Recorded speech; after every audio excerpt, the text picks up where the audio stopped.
It's a frosty morning here in West Michigan. Today I'm out at Whalfield Park and Comstock Park. The park features an extensive network of trails through woods, fields, and a creek valley, popular for hiking and mountain biking. Got my hiking shoes on today, so let's go exploring.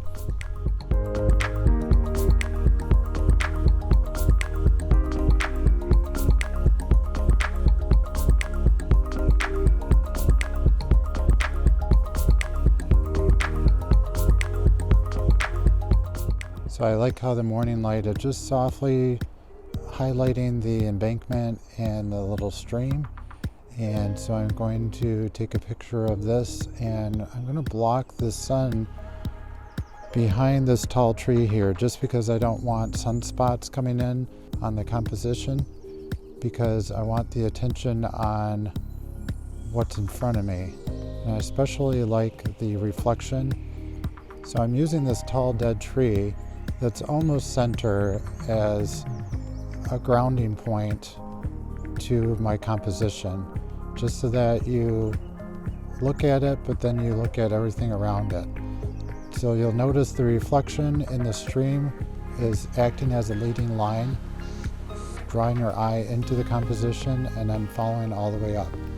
But what I don't want to do is to center that tree in the middle of my composition, because then it will divide the image in half. So maybe I'm going to have to move around just a little bit, still blocking that sun, but also moving that dead tree off to the side so that it falls into the third of the composition.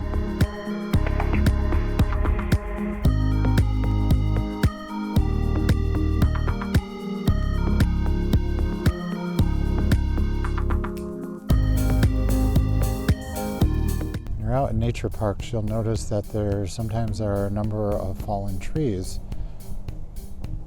and they sometimes make for great compositions. And they also can help you tell a story of what you've seen.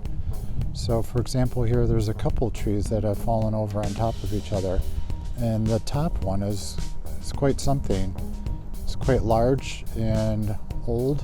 So I'm going to wander around this and take some shots of it, maybe some close-ups of some of the knots and broken limbs, or maybe just a wide shot to show that life continues on even after this tree has fallen, because you see that there's growth happening below it and behind it, and there's other trees that are also living.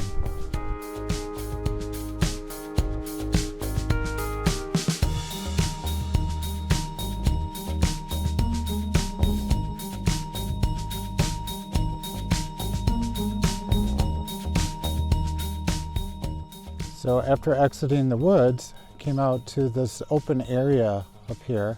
So in this open area, I can showcase things differently. So for example, you have these small trees in front of me, and I can focus on them better because they aren't being crowded out by larger trees.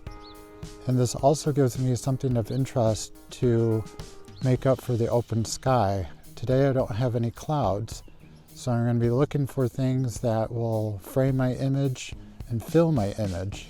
So this is kind of a story about these trees that may or may not be dead, and they have yet to bloom if they are alive, but it's showcasing what they look like as of this moment.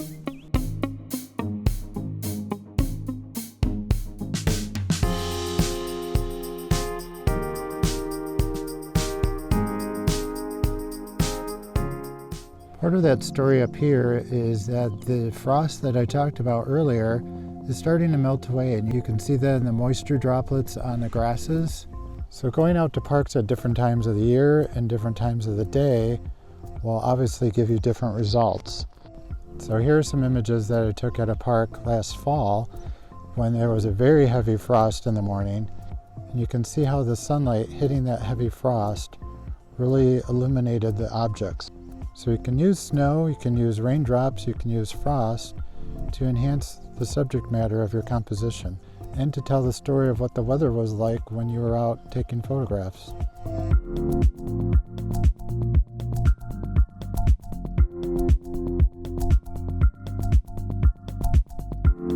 So here's a perfect example of what I was just talking about.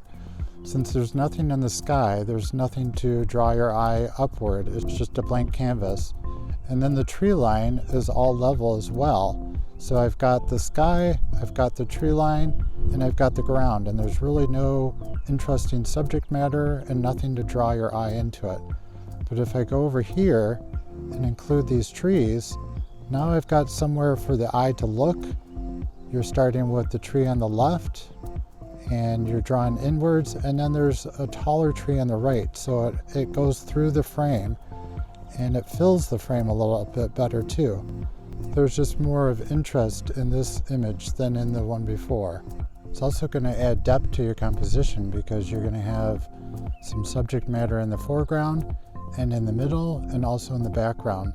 So that also leads your eye into the shot and leads the viewer into your composition, adding to the interest of it.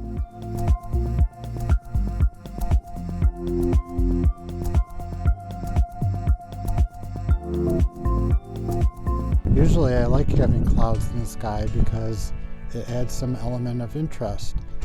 But in this case, I'm going to use the empty sky as my solid background to these buds.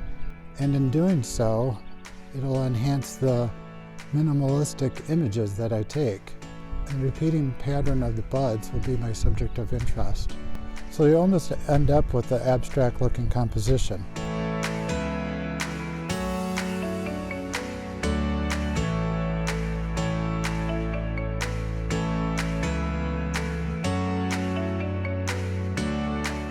Okay, are you ready? Today's Tom tree is this guy. Look at that. This reminds me of like a deer or elk with a set of antlers at the top. Look how twisted and crooked it is and worn it is. And I love the little footpath off to the right there. Who knows where that footpath leads? And then you've got all that character of the bark and the twisty limbs. And the sun is just right, highlighting the different angles.